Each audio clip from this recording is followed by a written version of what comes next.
Welcome to Systems of Existence, Alex Roseman. I like to give you the nickname you don't know, but for me, you are Mr. New Earth.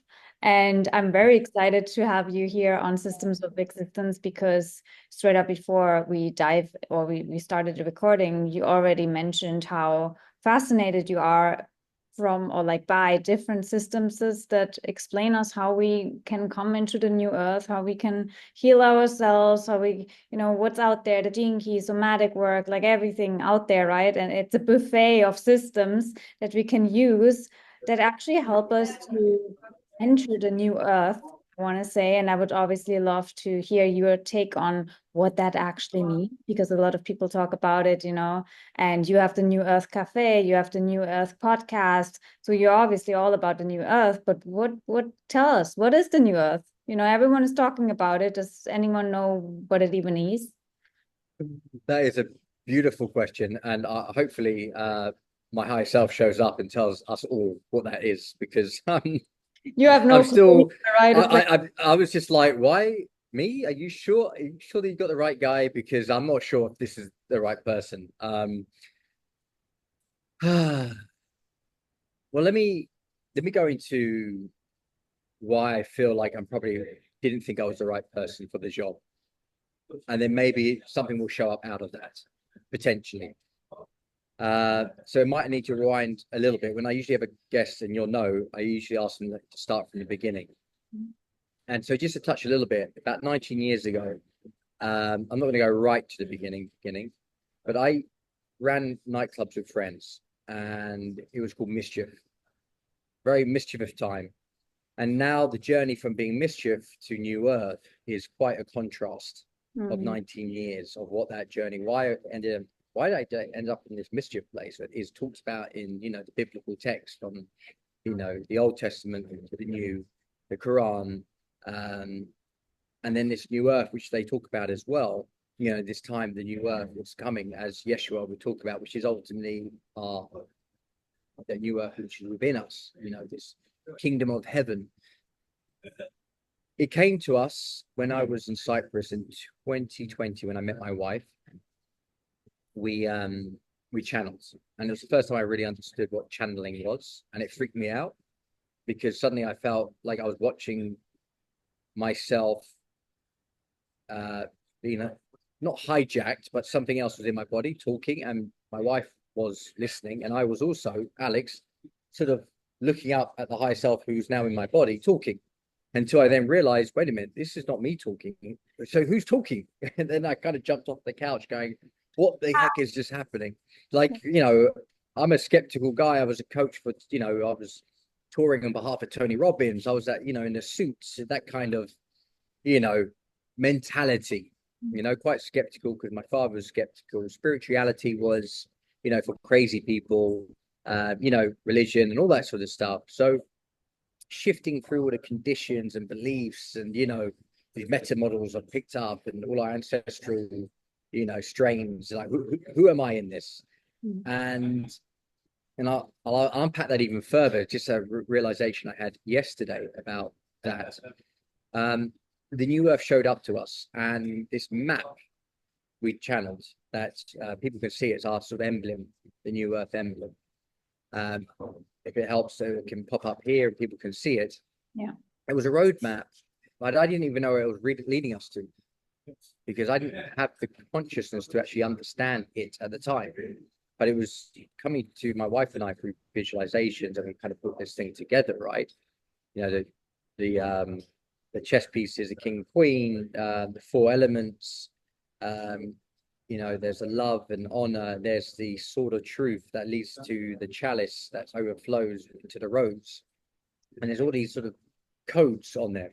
Received these codes, but I didn't understand it. In fact, when I met my wife, is this beautiful, pure entity. Like, she's a real giver.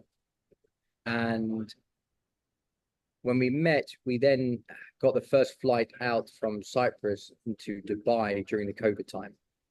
It was time to get out. There's a lot of a backstory there as well. There's stuff that's happening, that's still happening, that we got a bit of baptism of fire, where um, I won't share the business because it's her stuff, Yeah. but it was quite an awakening experience, and it still is.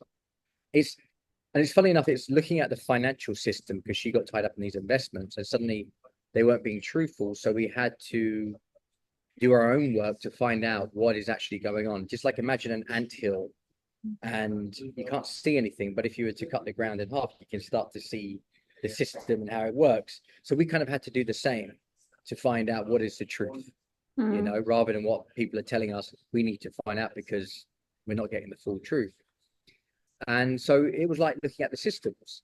And I've been drawn to systems. And I think New Earth is about bringing about a system like the cafe, where we bring people, like-minded people, understanding, you know, a system that helps to unlock something within us. What is getting in the way of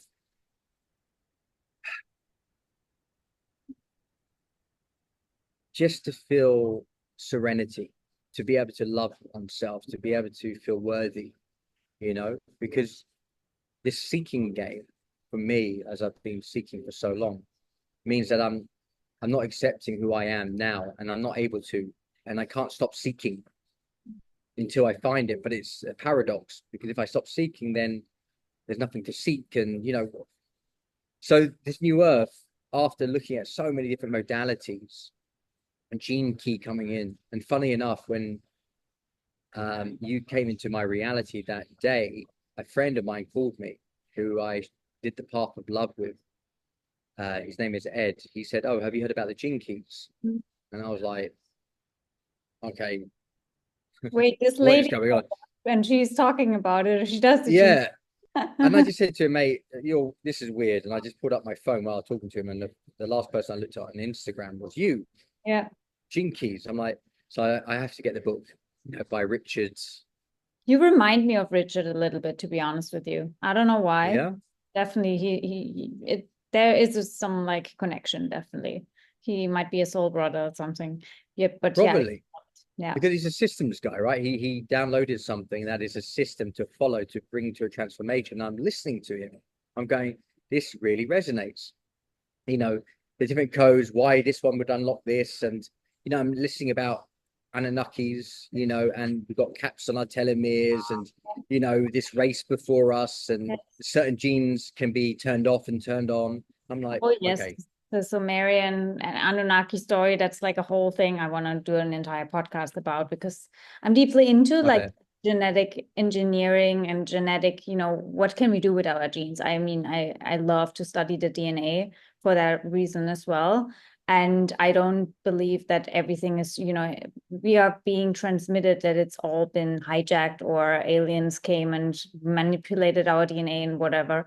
But there's definitely more to the story. That's at least my take on it.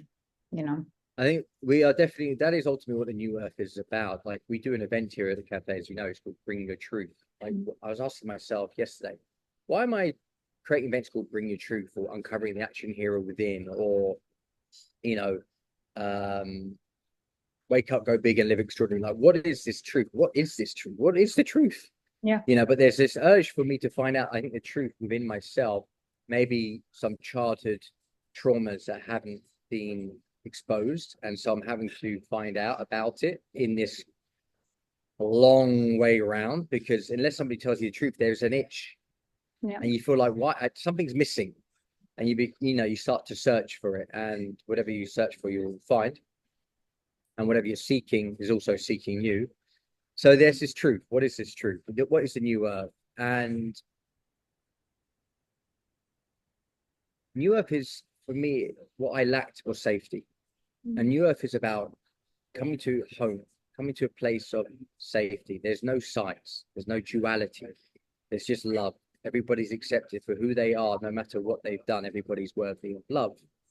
But are we capable in a society right now that if somebody comes forward with the truth, will they be vilified, crucified, torn apart, which then scares everybody else ever admitting their shame and guilt to confront that into society? Because the only times you can really show that are in like retreats, or with certain people, or because society as a whole, as we've seen with the media and society, especially this polarity at the moment in America, that, you know, each side is ripping to each other to pieces, right?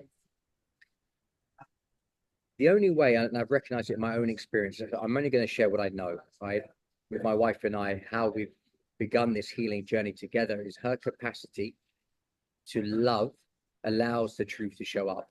And my capacity to love allows the truth to show up. Because if I become reactive by somebody sharing the truth and I make it about me, it can only go so far, because then I stop it because I made it about me and I'm sensitive. And then the truth stops there because I'm not willing to hear it. But if my capacity to love, and I go, okay, I'm holding the space for this person to share their truth, then I'm able to grow, and so is that person. Because the truth is subjective. We're victims of the suppression of the truth. Once that truth is out of us, it's not the truth anymore. It's just the past. There is no one truth, like no one size fits all. That's what I like to say. There's just what resonates with you. That's your truth, and that's fine. And I think the issue, Robert Edward Grant, I don't know if you know him, he said it in one of his podcasts, and I was like, yeah, that's so true. We only came here to remember love because we learn fear and to stop judging. Yeah, to literally drop the judgment. We actually move into Gene Key 18, which is all about judgment, this week. And the highest expression of it is perfection, right? To see the divine perfection in everything.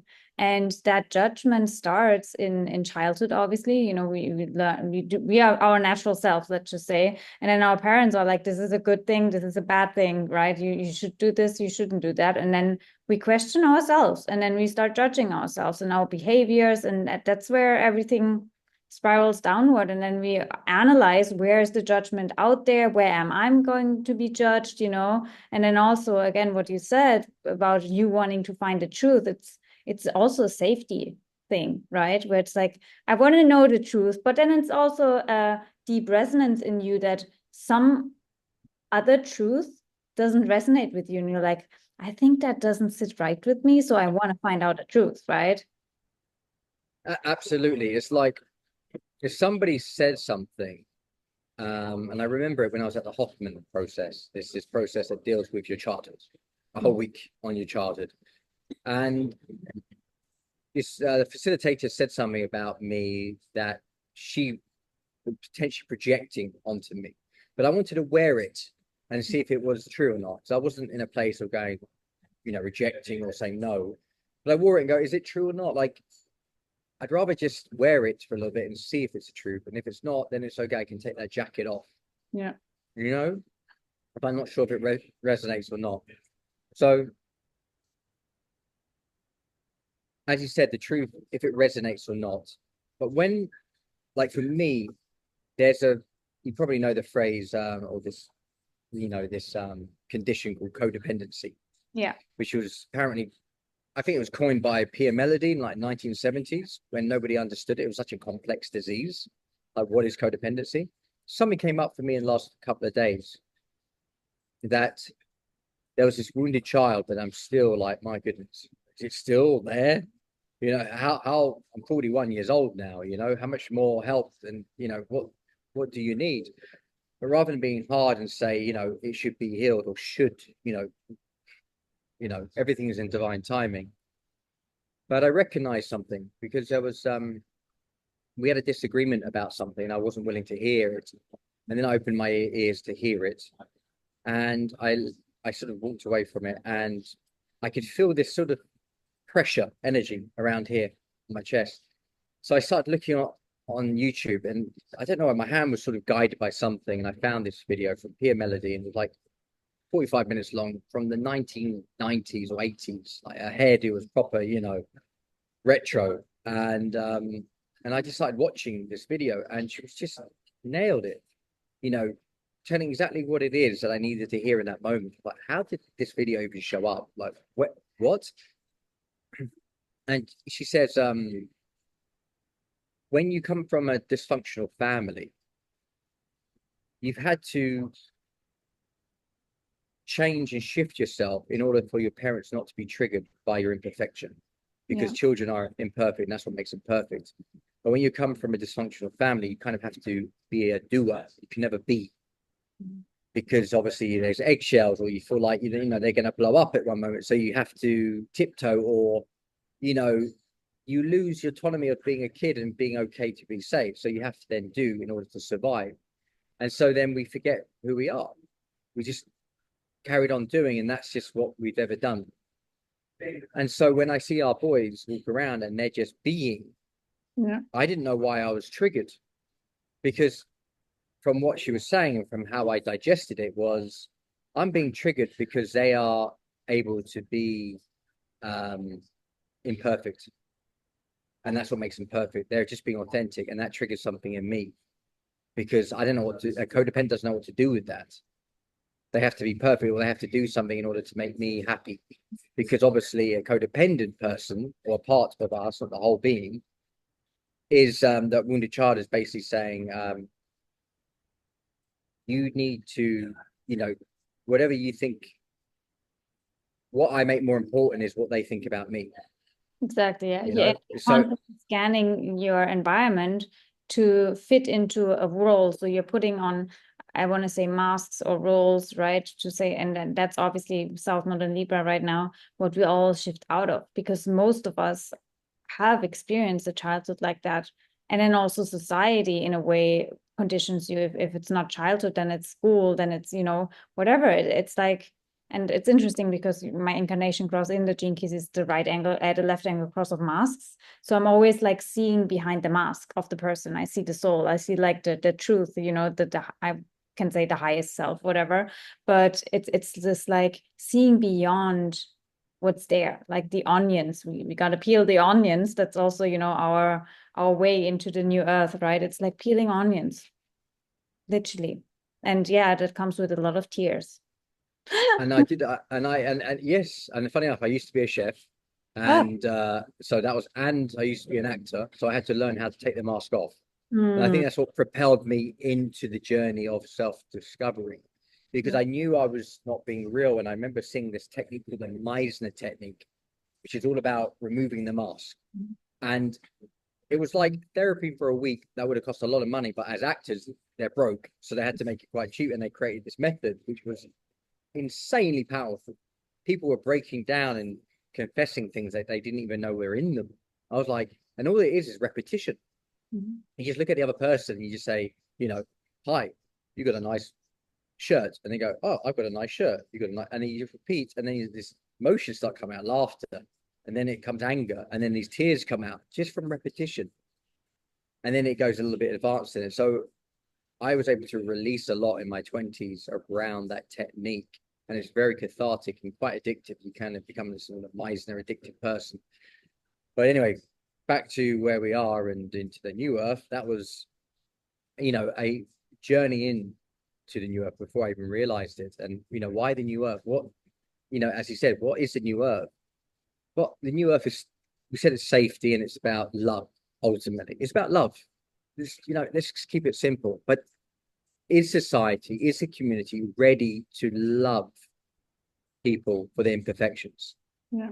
Are we able to listen and hold the space for people to show up with shocking shames and guilts or revelations or whatever it might be? Because if you don't feel safe, then of course you're going to hide, like you said, behind the mask.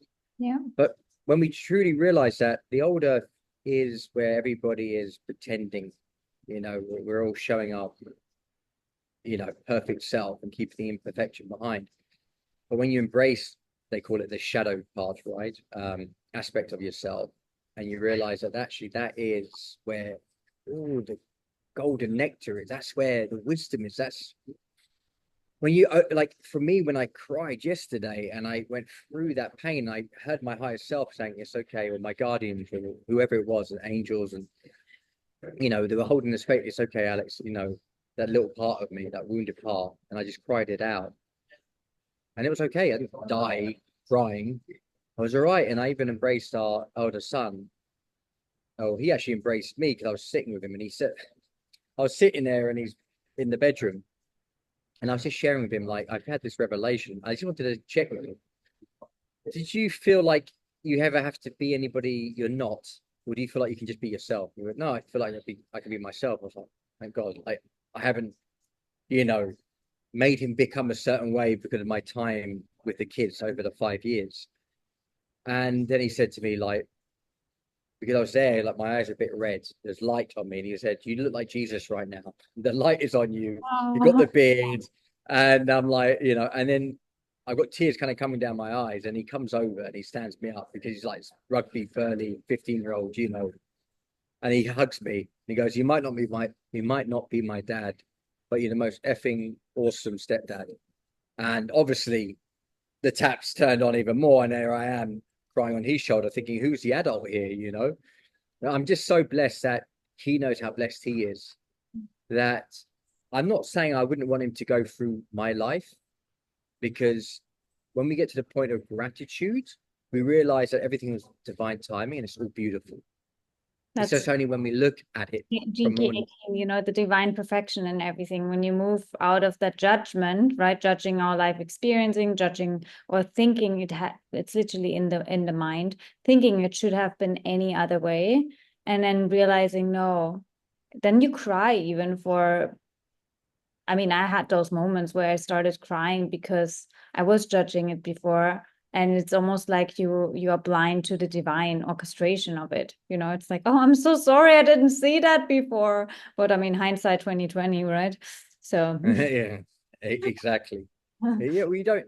Well, that's where the suffering is, because we're fear-based. We're going to see more negatives than there are positives. But when we look at the universal law of duality, you can't have one without the other. No matter how thin you slice a battery, right? You can't have the negative out the minus. It's just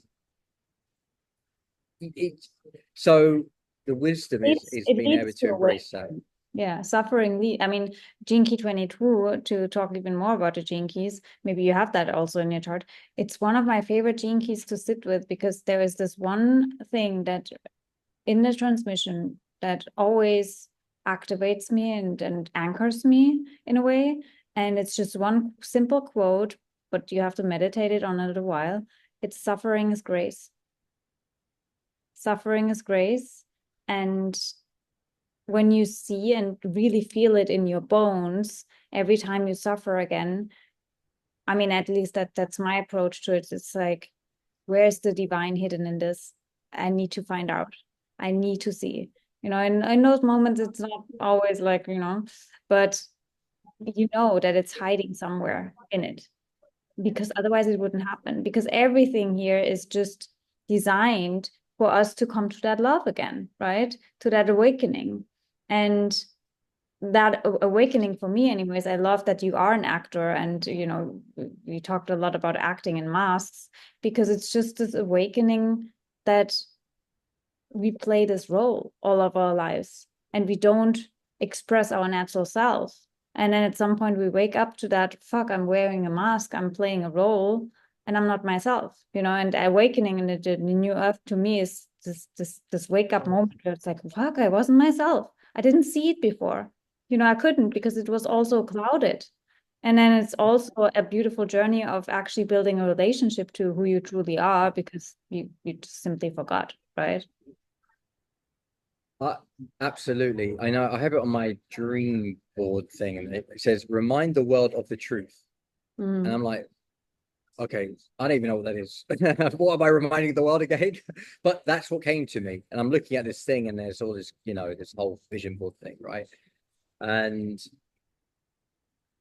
you know, all I can do is share my experiences. And I know I was a fraudster in the sense that I just was a pretender. I was an actor. I had people who knew me before in exes or whatever say, you're such an actor. And I'd be like, what do you mean? I couldn't even see that I was acting. I didn't even know, you know, I just, and I know there's parts. I mean, there's something called IFS therapy, internal family systems, and there's different parts all, playing their role to protect one another or whatever it is. And they all kind of have their own personalities as well, right? I mean, it's like we're all schizophrenic to a degree. And actually, that was something else that came up in a codependency seminar, that we create like a mental disorder so that we don't have to confront reality, that we'd rather go a little bit mental, because reality is just too gross for a child in an adult body. So we kind of create illnesses or mental issues or whatever just to not face reality. Because as a kid, all I wanted to do was escape reality. So I fantasized. And children use imagination anyway, but if you don't do it in a healthy manner, you're not, you're using imagination not to integrate, but to escape, then of course we can control that reality, our fake reality to a degree, because we can make it more positive than negative, rather than facing the reality of what is, because it's too gross to confront it. And a lot of people who have suffered abuse, you know, their ego helps them to escape reality and they go to another place. And when they leave their bodies, some say that something else comes into the body, right? Because we've made space for some other entity or whatever it is. From myself, from doing, I don't, I'm trying to think of what I have not tried doing, you know, to figure out what is going on within me, from family constellation to rebirthing to, you know, somatic healing to all the plant medicines nearly, you know, and it continues. Like one minute I think I'm okay, but then life changes and suddenly I'm in a relationship. And that also is also very confronting when you're a codependent, or you have a part that is codependent. Because when I'm by myself, life is that much easier to a degree, I feel. You don't have But to when wear you're a with, mask, you know, you can just be yourself and yeah, exactly. And I didn't know that I'm playing with like I'm someone else, you know, in a relationship. And when she points it out to me, it could be hurtful because, like, why am I? And of course, there's the survival technique. You know, we're if we're in fear, when we're obviously what is it? We fight or flight, fight or and flight. then the most prehistoric one, or you know, they call it is fawning, to Mm. fawn, to please, right? And I was like that very much. So I'm pleasing because if I'm pleasing and I make my, like for me, my example, my dad happy, then I'm going to be okay in this house. I'm not going to get kicked out, you know, as much as might be unpleasant. But I'm selling myself, like my soul to a degree, you know, like a politician. You're But then fawning again, and pretending to be nice. it's very interesting how that plays into society nowadays too. You know, you can't just be your natural self if you have to be a waitress or you have to serve or you have to go to the office. You can't really have your emotions on your face and be like, I fucking hate everything and I'm going through whatever. So we are being conditioned to continue with the masking and with the fawning and with the putting a face on, right? I actually think it's a, you know, however this all is designed, but the whole COVID analogy is just so fitting to everything.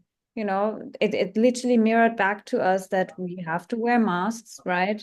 That we can't really show our true emotions. And one thing I wanted to touch on earlier when you brought like the Old and the New Testament and the New, there was this moment where I realized, yeah, 2020, right? It's like before and after COVID now. So BC, right? Exactly. BC. Exactly. And it's funny because that's also an acronym for the situation we're going through. And oh, there's so much. This is why it's hard to believe. This is why I've written a lot of it down. The last couple of years, I've been writing Mm-hmm. this sort of these moments because they're so big.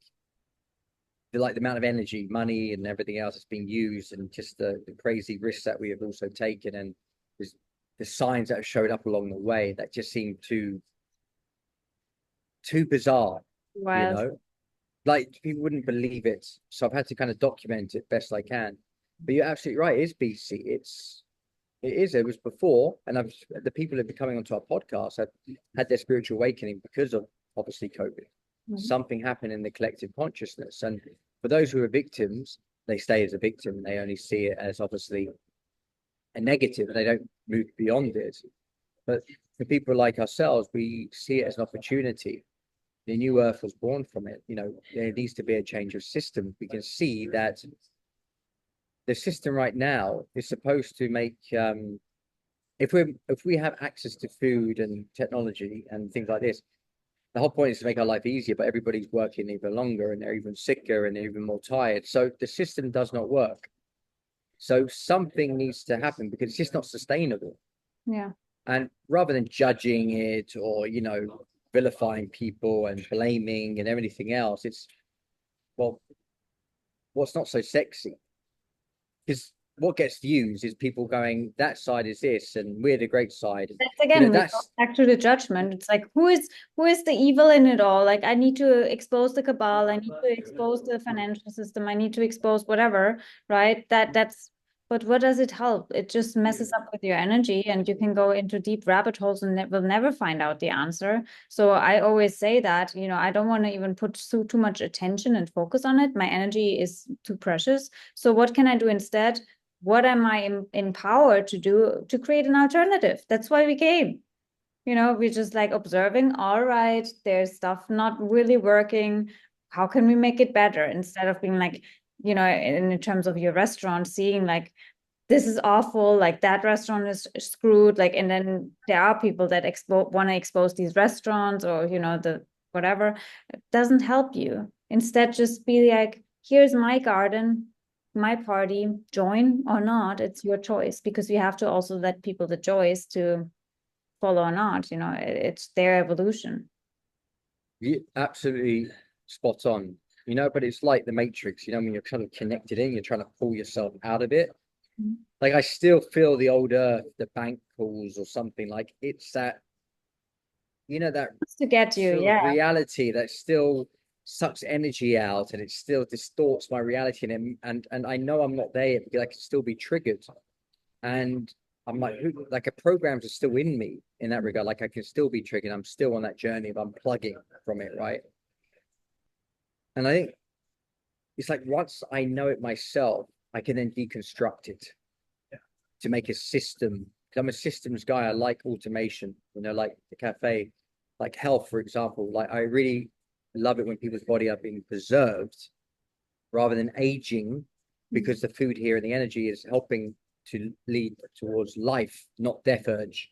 It's the Yeah. life urge. You come here. It's an investment. So I check my blood and everything else, and I'm preserving myself whilst I'm still working the emotional, spiritual aspect within myself that is dealing with the programs and parasites or whatever else. I don't know because I can't see it, but I know there's something with it. So I might as well preserve my body while it's going through the stress and the strains of this sort of realization, because it's quite taxing on the body.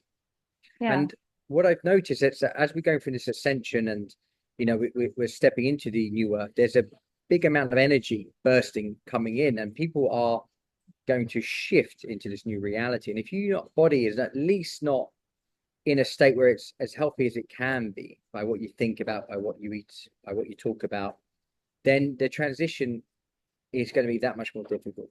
And for a lot, it could wipe them out, as we've seen in COVID.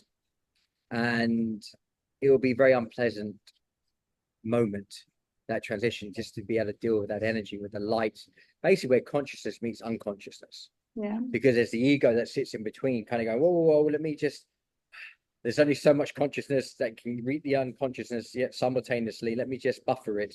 Yeah. And the more loving we are, the more we can embrace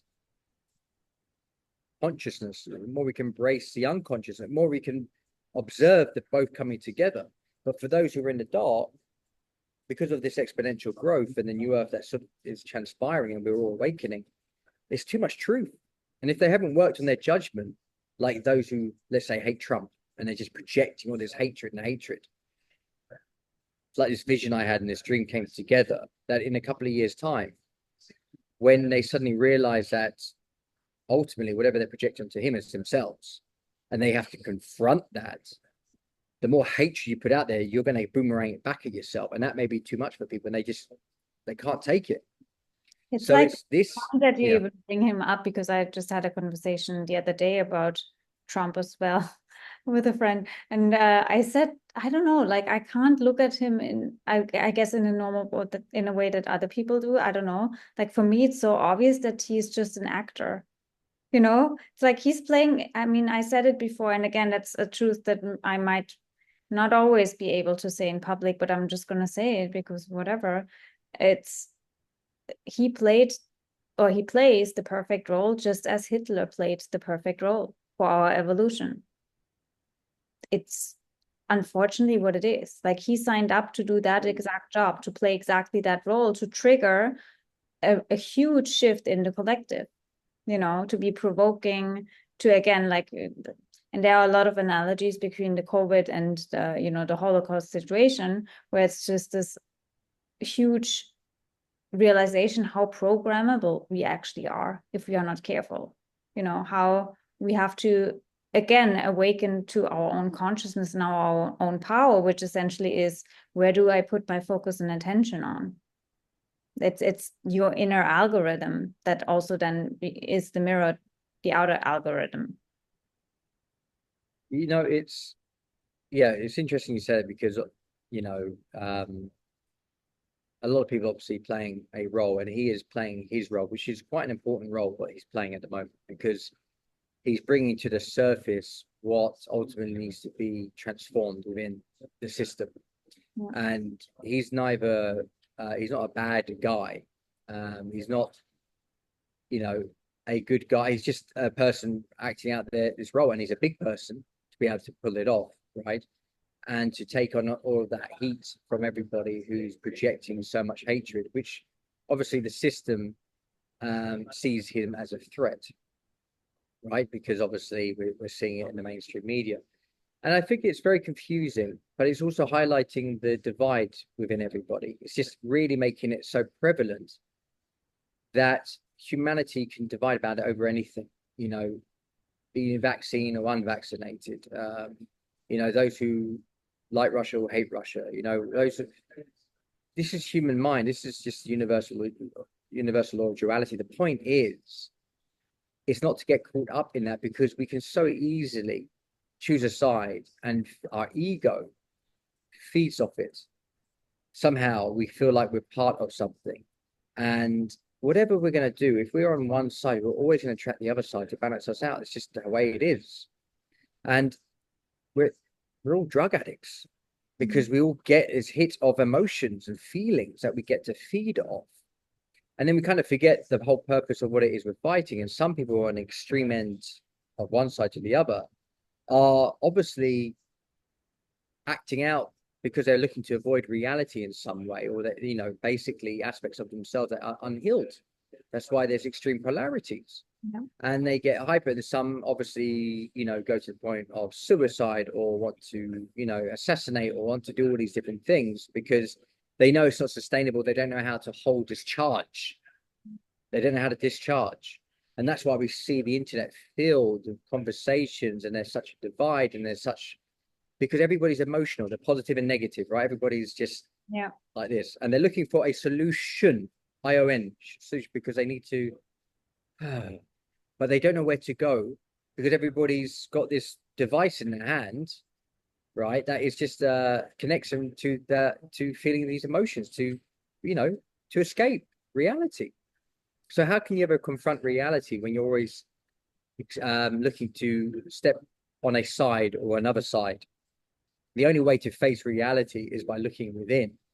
And ultimately, that's what New Earth is to be able to embrace both sides simultaneously and love both.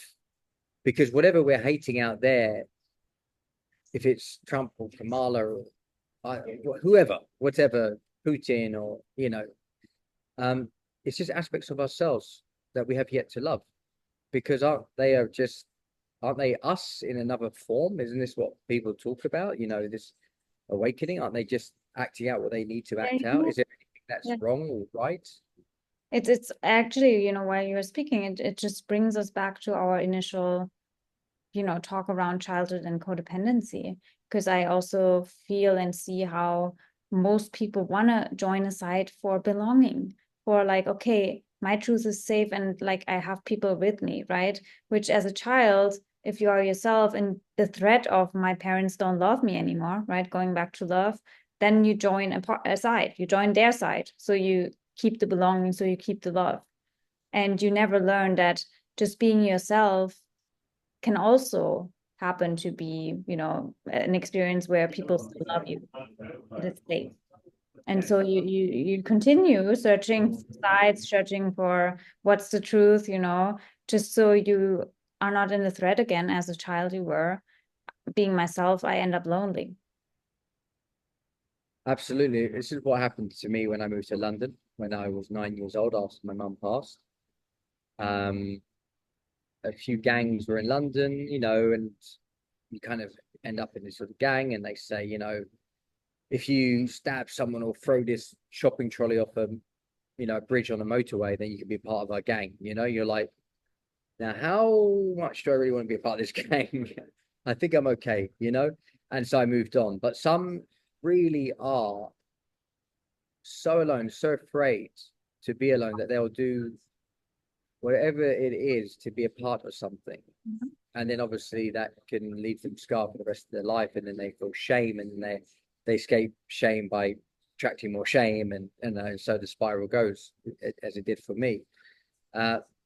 So if children are like that, if we're all wounded children just walking in adult bodies, of course we're going to seek to find a belonging somewhere. And we look at it on the external, we look at outside of ourselves, but really the new earth is, like Jeshua talks about, is within, is actually embracing the fact you're a saint and a sinner, both sides, and not leaving any stone unturned, really embracing everything, which is difficult because it took me until at least like 39 to be able to say some truths that actually start to know who I am and actually embrace that. And that was frightening because it means the death of the ego. And for me, it feels like it's a slow death, I have to say. It's been going on for quite a while. Hopefully it will end soon, I tell you.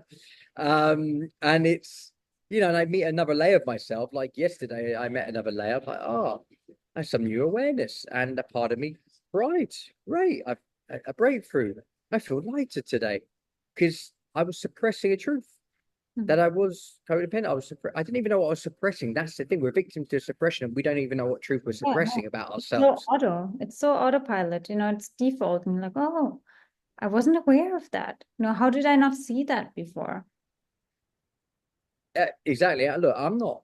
And the thing is like, if anybody tunes in on this, I'm not an expert in anything, right? All I can be is somebody who's experiencing life and do my best to, once I'm there, but I'm here now, if we're in the present moment where there's nowhere else to be, by just sharing this, maybe it resonates with people because I feel like I've been an everyman, from a chef to nightclub promoter to promo person to IT recruiter working in the city to, I mean, when you're an actor, I had to play all these different roles. I played a villain. I walked into a room with 100 people with a gun pretending I was a James Bond villain, and people had no idea. Or I worked in a prison as a prisoner. I've like done all these strange roles, played a schizophrenic. I played an android, like stepping into these different shoes. Then I became a public speaker, representing Tony Robbins. So I was playing that role, and I was looking behind the veil between, of the personal development industry, the illusion creates, and the nightclub business, the illusion that it's all about creating. So I stepped into these different places, even as an actor, right? What is it to actually be it, not the fantasy of it or the illusion of it? And when you start to see the reality of it, you start to see it's all an illusion. People see the kind of end result of something, but they don't see behind the scenes of what actually runs the whole thing. So I guess I just experienced life, all these different facets of life, even being a chef, as I said, or a waiter, or so many different jobs, I can't even remember what I've done, right? All I can do is share my experience that I've walked in a lot of people's shoes. So I know how to relate to all these different people. Even being somebody who was like a fighter in the streets of London, dealing, drugs, and then now we're dealing wellness shots. Like, Yes, so it's that's like just, the alchemy bar. yeah, and we actually had the Alchemist station. So it's just, what's it leading me towards? Well, because I know what hell feels like. I've suffered and been in that place, just in the darkest of darkest places. And Honestly, I always like to bring that analogy up. At the end of the day, we will also wake up to the fact that this is all just a game and a movie that we design ourselves. And how the movie would be so boring if we wouldn't have the plot twist and the drama of like from the drug dealer almost died, always like overdose and the trauma in childhood, then into, you know, the new earth like leader with like this health cafe and like, you know, it's just fun for the story. That's why I look at it. That's why when you come on the podcast, every single person has a trailer Yeah. to their movie of their life Oh because yeah. it is a movie. This is why that's what I love hearing about the most. To be honest, the most honest somebody can be about their stuff, and their transition is like it's a heart opening. It's medicine. It's Yes. medicine when people share their stuff because you feel like, oh, I've got permission to do the same. Now, I don't share a lot of it yet because I feel like I'm leaving it for the book, and then it will because there's a way of the book of how it's come to me and how I'm deconstructing it. It's going to be a medicine in its own way when it's released. I have to wait for the timing of it. But certain truths are coming out here and there. Um, you know what Yeshua says in Gnostic Gospels is, whomever holds the truth in their hands, more shall be handed to them. And whoever withholds the truth, whatever little they have shall be taken away. So be yourself, especially when coming close to death, along those words. And it's so true because I withheld so much that the universe withheld from me. And the more I bring the truth, the more truth I'm bringing, the more things are opening up.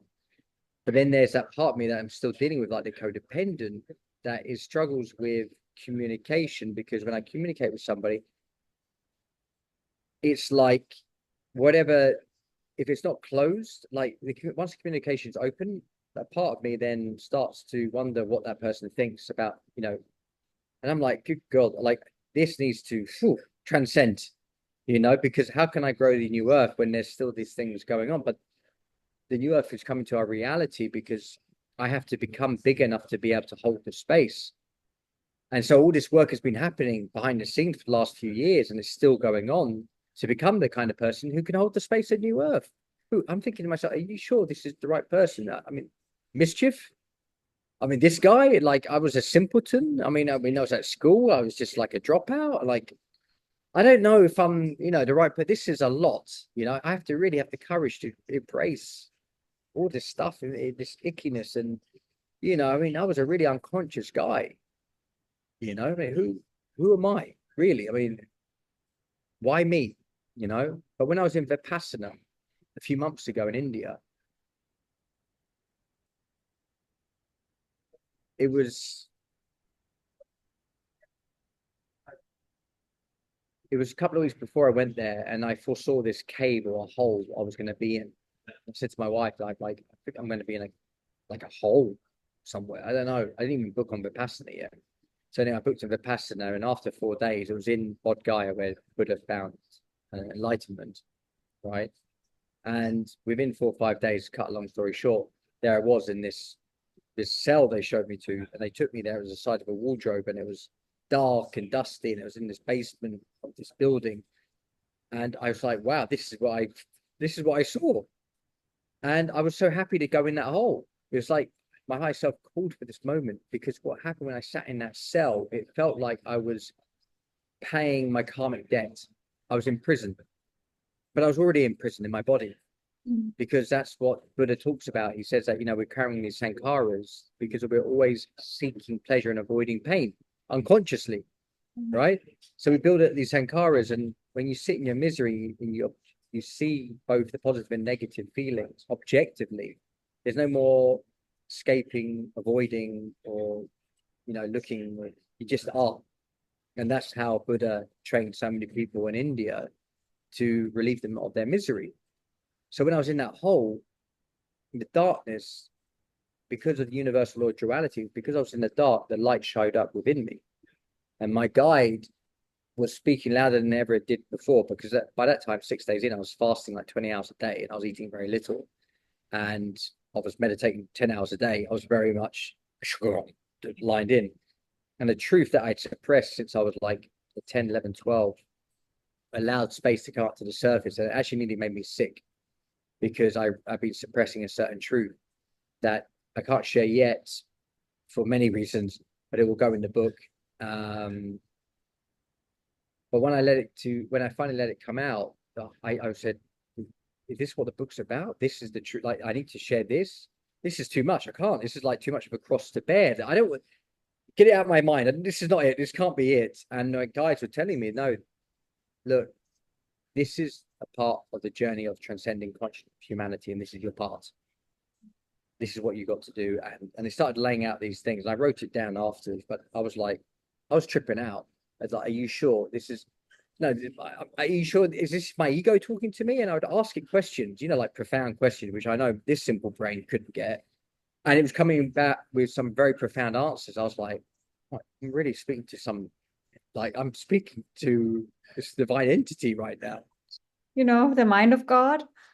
Yes, I was just like, and and any moment I could go in the hole, I would take it and just be with myself and be aligned and just channel, because my spine was just so erect.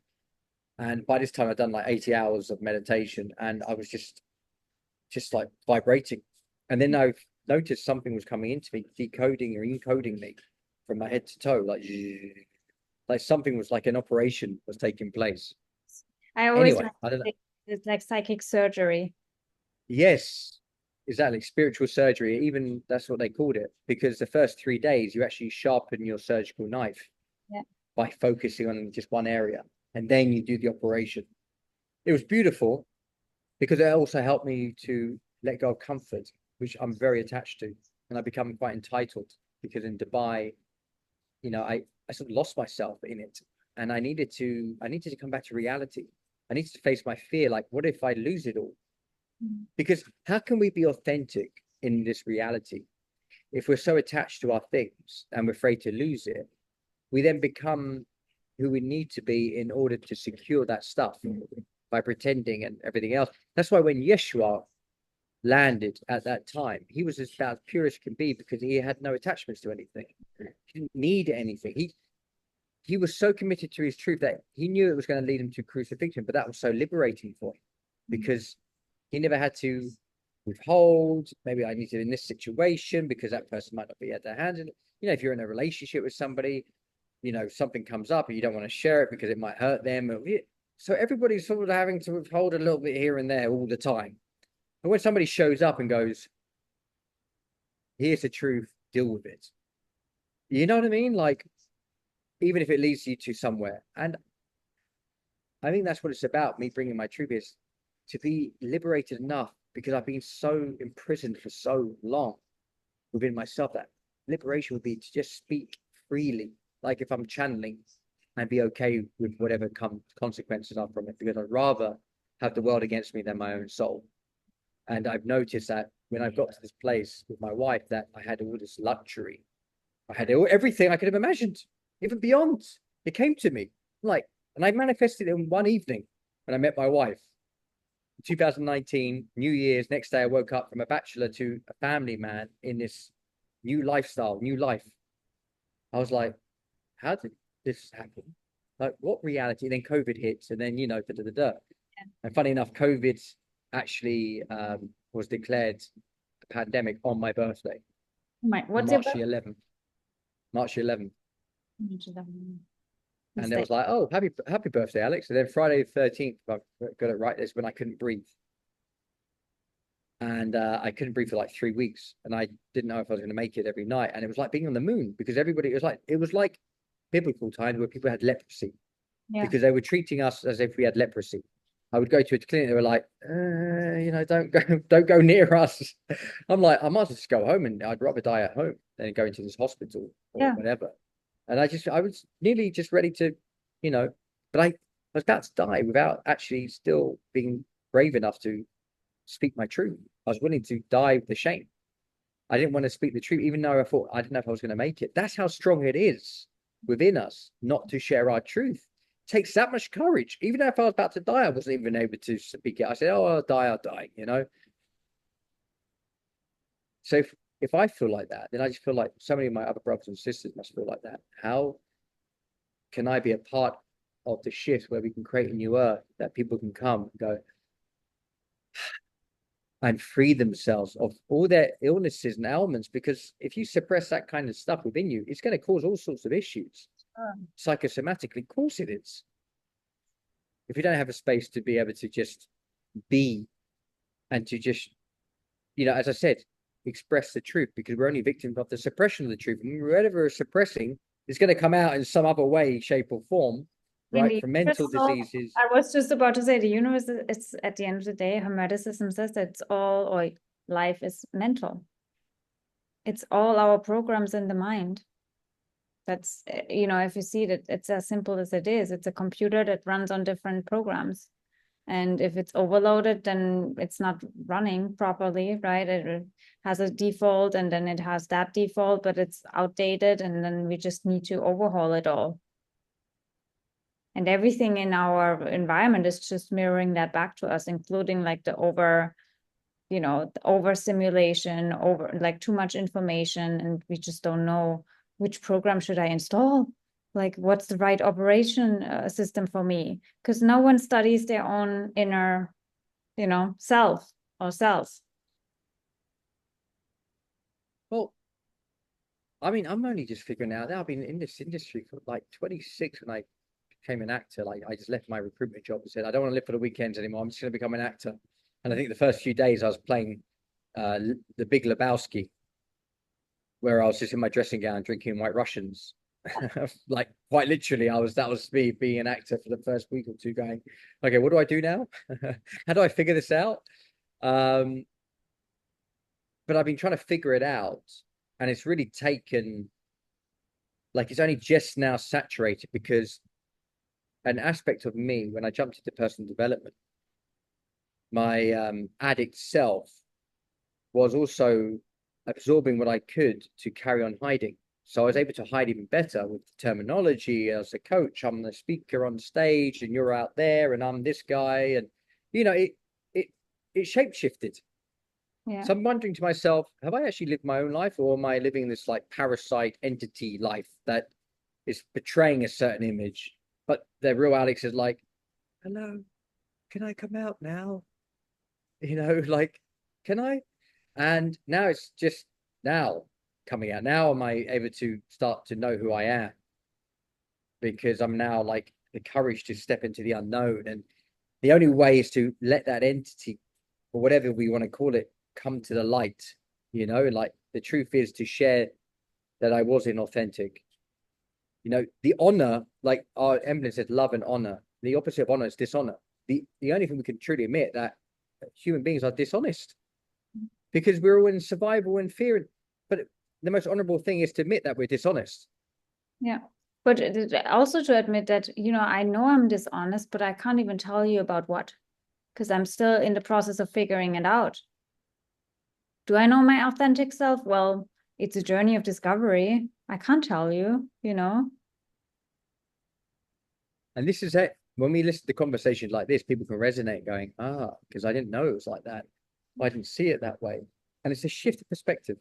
Yeah. Nothing needs to happen. Nobody needs to give anything. It's just a little shift in perspective. We suddenly go, I didn't see it that way. It's like this kaleidoscope. Like, what is our reality? What are we really looking at? If we're just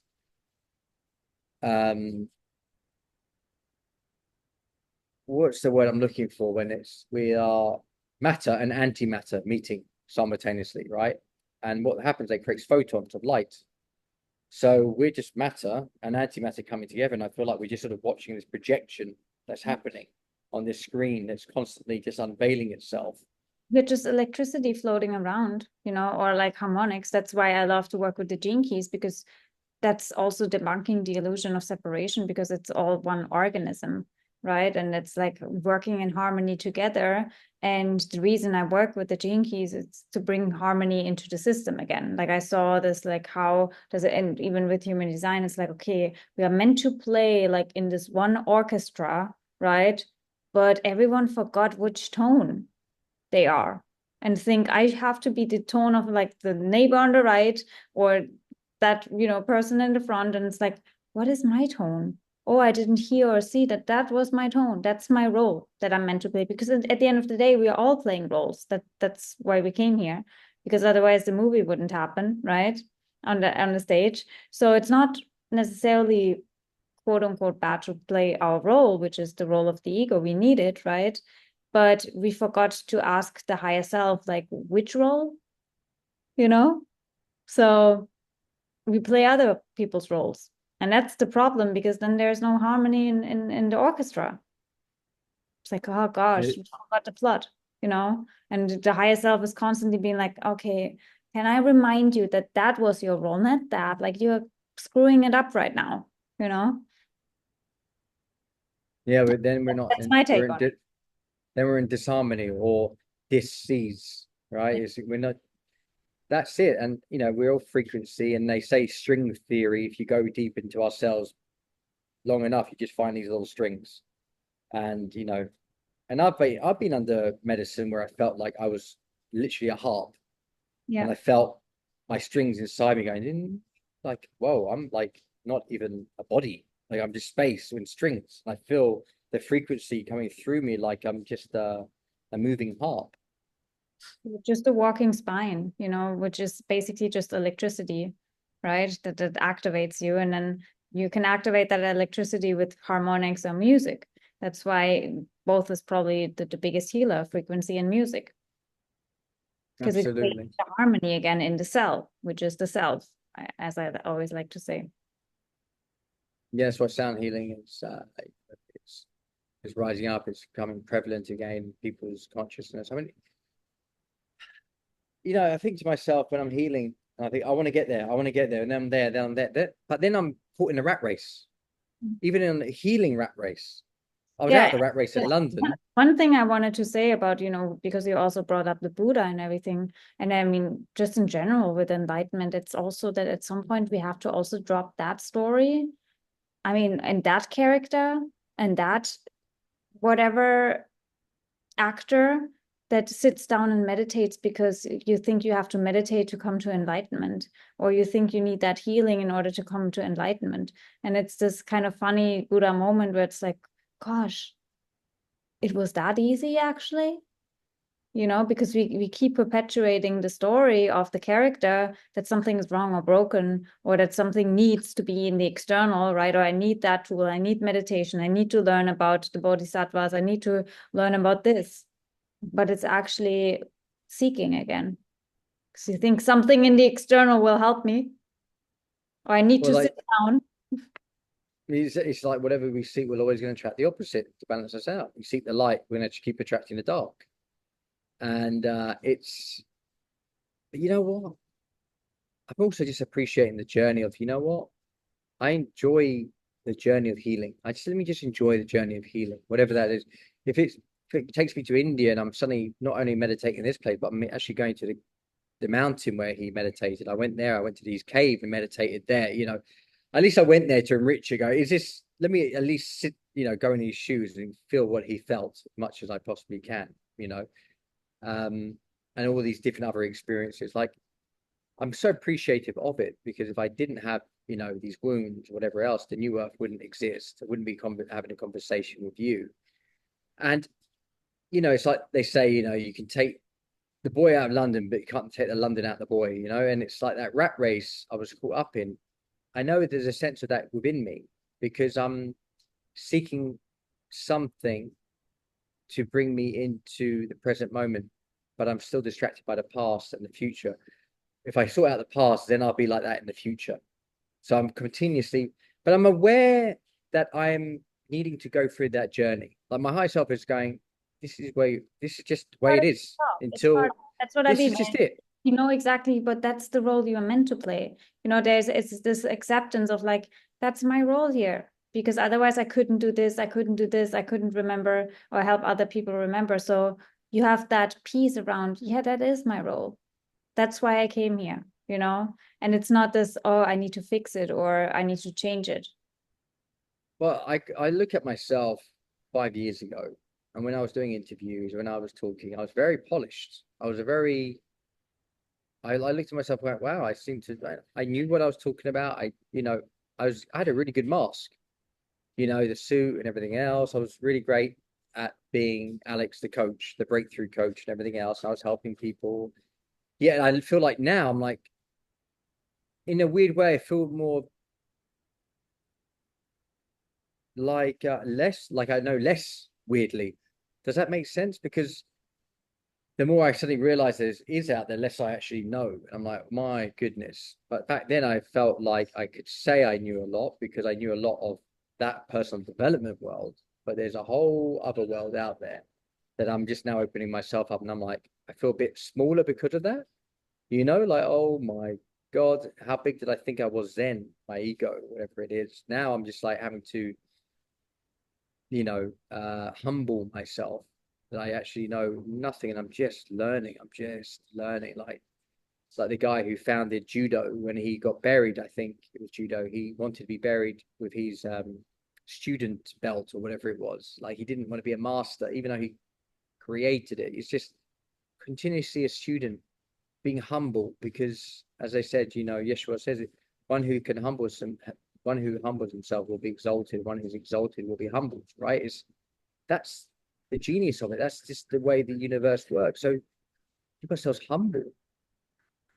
It's but it's difficult when we're suddenly revered, or when I was a coach then, people had me on this pedestal because I was on a pedestal, quite literally. I was on a stage, whatever else.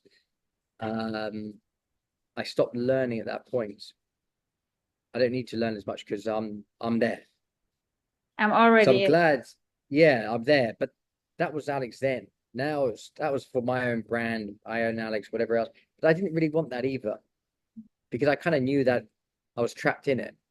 The new earth, I feel like, it's not just about me. It's about bringing everyone else in. I want to bring people in. I want to systemize it so we can make this into every community around the world. So whatever we learn, we could put it in there. One time learnt, passed to all the others, so the communities can absorb the knowledge and at least eat well and everything else, and everybody can be in a symbiotic relationship. You know, because it's very difficult. Like for example, a health menu to do that by yourself, and then you're trying to keep up to date with it. But if you have somebody who keeps up to date and it's like in your community, you can kind of at least sort of, I'm safe to go here and eat whilst I learn something else because they're bringing that as well. And then we, you know, connect with all the other cafes and all that information that's going around the world. That's how I kind of would like to imagine it to be. But who am I? I didn't know my life was going to end here. So I have to just keep humbling myself and well, know your that life my is way ending yet. gets in the So, way. we don't know what's coming next. Your life has only just started. I mean, the new earth really just has started. So who knows how long we have to, or we will be here to build it. It's a project, to build that new earth, and we're all doing it together. Exactly. This is the only way. And a part of me before what had always felt special. And it didn't matter even if it meant because they say, special is a way of, separation for an addict. Wants to feel special, even if it means negative special. I want to be the worst at something. It doesn't matter. I just want to feel special. And I kind of realized that, you know, get the Messiah complex, obviously the new earth has come to me and all this stuff. It's like, wait a minute, this is that part of me that's trying to think they can do it himself. I can't do this myself. I'm this is a joint effort. What am I talking about? Wouldn't want to be doing this myself. This is the only way. It's people. This is what it's all about. It's us coming together, Very being able to share. nice. It's all So about that Aquarian spirit of like synergy. Again, Gene Key's analogy. I know I'm bringing it up a lot, but it's synergy. It's the highest form. It's understanding that we're all a team, a cosmic team, and we all again forgot that we all got. I always like to explain how everything works. That basically source, right? That one source split itself into many different fractals, prisms, to play these specific roles, so we can create a specific story. And again, most of us forgot what kind of role we play. And so the puzzle that we want to form is not really working, or we have a hard time putting it together. And that's why everything is just a story of remembering your unique plot. And that's not something you find out there. That's what you said earlier too. It's you have to go inside and into your cave and be like, wait a second, what was my plot? What role did I want to play? And then you remember, or you might have that enlightenment moment of like, oh, That's what it was. And then, as Buddha also said, you go back into the world playing that role, but knowing exactly what it is for. Yeah, absolutely. It's the real answer is like, people looking around, like even listening to this, it's not for me to say, I know the answer, right? Or you know the answer. It's the person who's ever watching this right now, you have the answer. And are you willing to give yourself the space to hear your higher self? Would you be willing to take away your phone, any distraction, especially now in this time and age, right? Would you be willing to sit in a place and just be with yourself? Meditate if you're not meditating. Just ask the question, and that whisper becomes louder. That higher self will have the answers for you. And if you have an ailment or an issue, talk to that part of yourself because it also has the answers. It's just knowing how to listen again. We've forgotten. That's what we need to remember, that we are the healers for ourselves, that we can heal ourselves. Our body, it may be feeling overwhelmed because of certain foods that we eat or the certain suppression of truths that we're, holding within us. But once we get the space to be able to hear ourselves, or even connect with just nature, or just give time to ourselves to step into and be able to heal and just feel heard, or whatever it is, so much healing can take place from just that. And there's nobody else, that the gurus or whoever else is. We are ourselves, have our own higher self. Our own higher self is going to know us more than anybody else is going to know us. And we essentially project everything into the external to remind us of that. If we don't do it ourselves, then yeah, you will have that projection of someone, a meditation teacher showing up for you to be like, hey, maybe that's, your higher self is hidden in everything. That's the funny part of it. And at some point you're like, oh, that's why that mirror showed up. Because it's like your higher self desperately trying, okay, how else can I reach this human? Damn, okay, let me project this into the field, or this into the field, or this into the field, like literally. And sometimes you have those moments where you see that and like, fuck, okay, I see you now. Yeah, it's but that's what it is when people come into our reality. It's like you come into my reality, or people are watching this right now going, why are these people coming to my reality? What am I needing to hear right now? And our higher selves know what's going on, or our subconscious, they say knows what's happening 7 seconds before our consciousness knows what's happening, right? We're all leaving clues for one another, and there's this thing I say, what's their intention with your attention? Our intention, it's, we're seekers.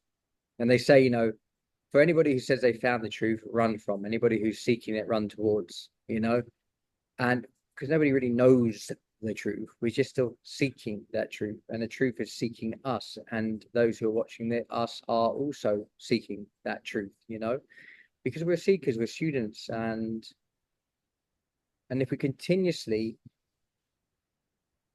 share authenticity, that where we're inauthentic, that's how people know that we're authentic, and that we're real. We're not pretending to be somebody else. And I think that's the divide that's happening at the moment, that politics is showing its face, because it's the very thing that people do. It's a very extreme version, because it's always going to be polarized, and it's it's on camera. But we've met people like that who, I mean, I was like that myself, obviously, polarized. But people in business, are very similar, who are not being honest. They're just showing a particular face because they're salesmen, to get something going. And that's what the whole system is built on, that. Everybody's, convincing somebody to hand over their energy because they value it more, or they want it more, or whatever it is. And then we're either happy about it or we're not. Do we get the result we're looking for or not? And, the system is built on that kind of horse trade. So the collapse of the old system is, we're not looking to exchange energy like that anymore. We're looking to exchange energy in a different way. And we need a whole new system to be able to hold that energy and to funnel it in a way that it's this just system, that it's fair, protected. Because right now, it's just not. And it's not sustainable. And that's what's scary, because people who are attached to that old system and identify to it, they're holding on to it because of security, but they also are getting done off. They're getting screwed by it at the same time. You know, once we let go of our identity and embrace who we truly are, we won't be so beholden by the system anymore. And then we allow our higher selves to show up, that we're actually okay, we're protected, we're guided, we have everything we actually need. And then we can embrace who we are, and then we can embrace others who they truly are, and then we can co-create the new earth, whilst that old system then collapses and this new system rises with the new earth and us coming together, that we know how to exchange energy to live our lives. Because once, I mean, what do we really need it for? Once we're maybe off the grid and we're coming together, enlightened people, whatever you want to call us, and we have food farms, this is what something we want to create. Food comes in, people exchange, like Burning Man kind of thing, right? And everybody's sort of exchanging services because they love what they're doing, and everybody's healing together, and everybody's able to live at the It's, same time.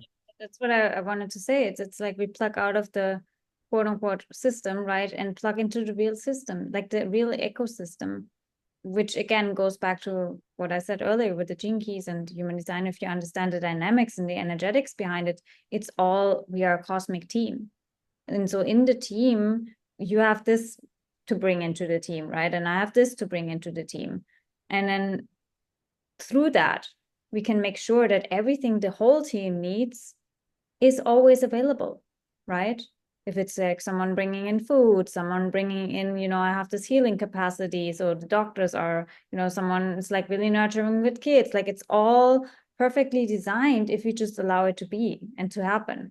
And then we don't have this dependency on a system that actually makes us become an island, right? Because the system right now, it's like everyone is just going to, you know, basically making sure that they can sustain themselves. And if they afterwards they have time to maybe connect with other human beings, well, then great. But otherwise, I'm just like busy hustling and making sure that I can survive somehow because my friend won't provide for me. You're absolutely right, because the system is designed to feed off a lack of worth. Yes. Because then we have to keep doing and working just to be worthy to live. And so it feeds off that. When we step out of that, we're worthy to just be here as we are, to be, this is something I'm learning, then just being allows us to then not have to do to earn, to have the right to live on this planet. Like who says that we are So having to weird. work? Anyways, we come here and we have to pay to be here. So who is the renter? You know, who is this master? Who is this whatever? So that's the imprisonment we're breaking free from now. But what's scary, like just was it was for the Jews, you know, back in biblical times when Yeshua led them out, they didn't know how to step out of that world, that reality, to be free. What does freedom mean? It's gonna be tough. We have to rebuild. We have to, you know, it's scary and you know, it's. But that's where the faith comes in. That's the trust. It's like you're being in a prison. You know, you're coming out of it. It is scary. The collapse is going to take place anyway. Where do you decide to be? Do you feel worthy? Do you truly feel worthy, or do you just say it? But are you really willing to let go of what the old earth represents? And for me, what I found the most valuable thing is not all the luxury things and comfort, because even when I was in India, had no comfort, whatever else, I was kind of blissed out state some of the time. The energy was flowing through me, and I was in a dark little cupboard room with hot and insects around me. But I was like, wow, my inner world, you know, this is great. Sometimes when we have comfort, it disconnects us from the divine, and we become entitled and angry and edgy, and you know, it's a bit like we're not our best selves because we're disconnected. So I've realized that, and so it's not as scary to sort of let go of that. And I feel that, you know, this is what we're moving into. You know, how do we find that balance, right? Because a lot of people have more than they probably should do. How do we create that balance, you know, where we can create that harmony? We can create an energy exchange service where people don't feel like they have to do anything, they get to. Yeah. Because I'm breaking free from the having to and stepping into the getting to. And They it's quite serve, a hard program yeah, they to serve. create. It's a gift, you know, and it's not something that feels like work. It's effortless. It's they give that from the heart, you know, they have that gift for giving, I always like to say. And so it's more like passion, right? And what is passion? It's the fire in you that you get also from the divine spark. It's like, yes, that, that gives me energy, that drives me. That's what I came for. And that's, if everyone follows that impulse inside, that's amazing, And again, it brings us back to then everyone plays their part. But once people know who they are, to realize that they have these gifts to be able to bring into the new earth, because that's a spiritual awakening. People are just doing their thing, and suddenly they realize, oh, actually, I've got this gift, but I'm a bit ashamed of it. Where did this come from? Like, who is this person? It's not who I relate to. But the new earth is sort of like opening up that space where people come on and share their spiritual awakenings. Other people can then go, oh, I'm not strange. Like I said in the last one, like X-Men, the special school. Come on down to the New Earth Cafe. It's show us what your healing abilities are, and this is the new earth. It's accepting who you truly are, not this conditioned person you thought you needed to be to fit into that society, into that model, to that matrix. We're liberating you to be free from that imprisonment. And it will show up in beautiful ways. I don't know how it's going to show up. None of us know how it's going to show up, but we're here now having a conversation about this. And, what we're talking about is ultimately what we're going to manifest in our reality. So I'm really appreciative that we're having this conversation, because having this conversation, broadcasting it like this, affirms it that much more that we are ultimately co-creating this new earth, allowing people to step into their higher selves, to embrace that aspect of themselves, to not feel that shame and guilt, to be free of that, and then to step into this new system that we can all then get to be a part of and start co-create and healing and ultimately shifting consciousness away from this old system. And then we can come together and ultimately live in harmony, within equanimity, within serenity, within love, dissolving the polarities, the governments and the systems all kind of fading away, right? As we step into the golden age, ultimately. Yes. And then we have the technology. I love that. And, it's the reason I always like to say, like, why I have the podcast, why I want to have more of these conversations. You can say the alternative to Netflix or to other entertainment, where it's like we are energetically voting with everything we do. So we right now are having the conversation, vote for something in the field, we strengthen it in the field, and then it creates a ripple effect with everyone who listens and who maybe shares the episode, who spreads the word for these conversations. And then that vibration that we created here gets stronger and stronger in the field. And that's already half of the work. Like the least you can do, share the episode if it resonates, right?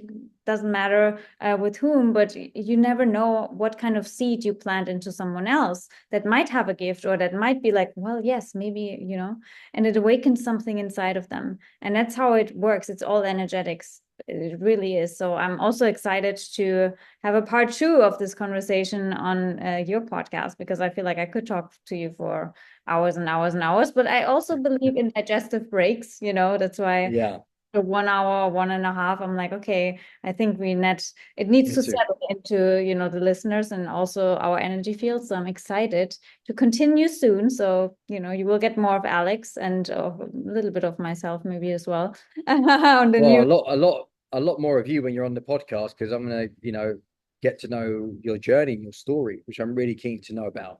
Yeah. So for anybody who may not know your full story, they're going to find out when you're tuning into the New Earth Studios. We're going to present your life as a movie. That you will provoke a lot of stuff that I haven't shared yet, because I have a lot of 8th house, kind of energy that I'm like, there's a lot going on behind the scenes, but I think you will invite it out of me, as I like to say, being a projector. So I sometimes need the invitation, then I'm an open book, Well, this is your life.